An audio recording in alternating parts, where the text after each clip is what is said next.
To talk a bit more about the plight of refugees in France and how to better help. I'm joined now live by Daniel Tostado. Daniel, thanks for talking to us today.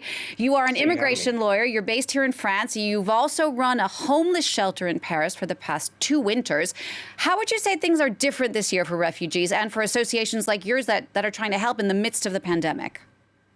Thank you. Yes. So the difficulty this year around compared to years prior is that we were able to centralize our efforts. My shelter, the 100 Nights of Welcome, 100 Now, was run out of the gym of the American church. So we could have the gentlemen come stay with us in the gym. We were able to house up to 17 gentlemen at a time, and with volunteers sleeping over, it was relatively straightforward.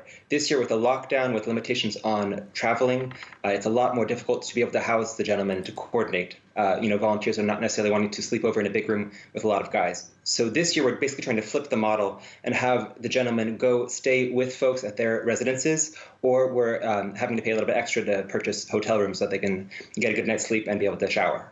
Daniel, are you finding enough people to help? Aren't people resistant, perhaps scared to have refugees come into their homes? Certainly. It's definitely a new idea that a lot of people are not familiar with.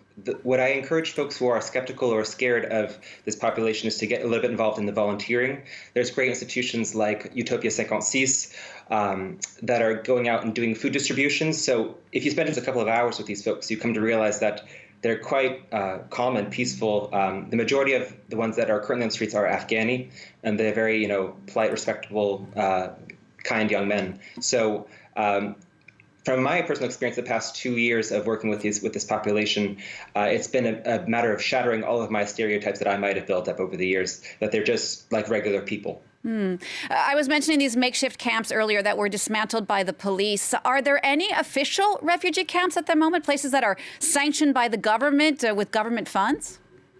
Great question. So there are shelters that have been put into place, such as requisitioned gyms, and they've also taken over a couple of hotels to be able to house these folks.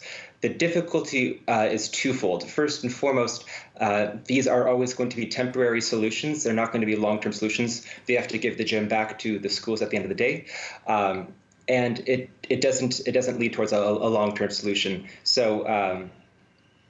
So it's not going to be able to address their solutions. In terms of the folks that are on the street, we're thankful that the government has stepped in and has provided some housing, but there is still a greater need. We still, civil society, need to step up and be able to help out the government. And Daniel, you were also telling me that there's a bit of a cycle here for many of these refugees, almost a game of cat and mouse with the French authorities. That's right. So as of January of this year, the Préfet of Police of Paris has mandated zero having any kind of informal camps in and around Paris. And so as soon as they open up, they're closed down by police. Last week, we saw the démantèlement, the taking down of the camp in Saint-Denis.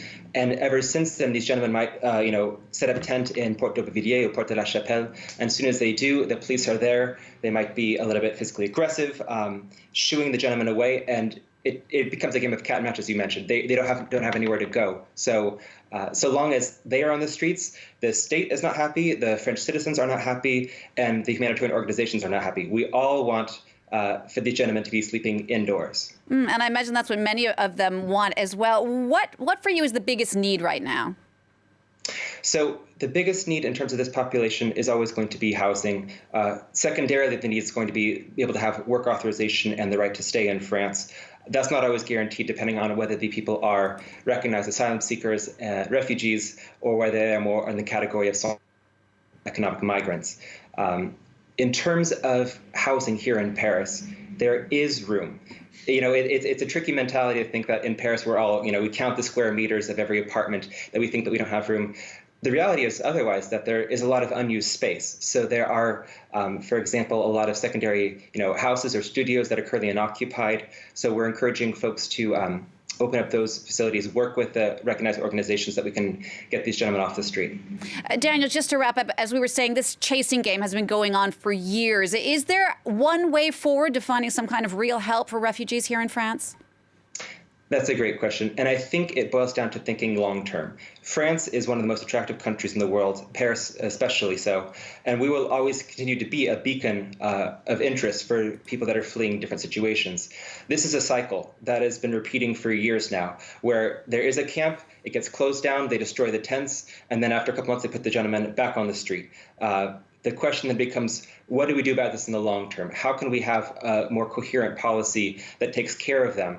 And I think it boils down to us asking the fundamental question, what kind of people do we want to be here as the residents in France? What do we stand for? Do we want to be a people of welcome, in which case we would have, government-provided resources to make sure that there's not people sleeping on the streets needlessly? Or do we want to be a kind of people that turns our back on those who are most in need, living on the margins? Daniel, thanks so much for taking the time to speak to us there. Thank That's you, immigration lawyer Daniel Tostado. And if you want to find out more about helping refugees here in France, be sure to check out the website servethecity.paris.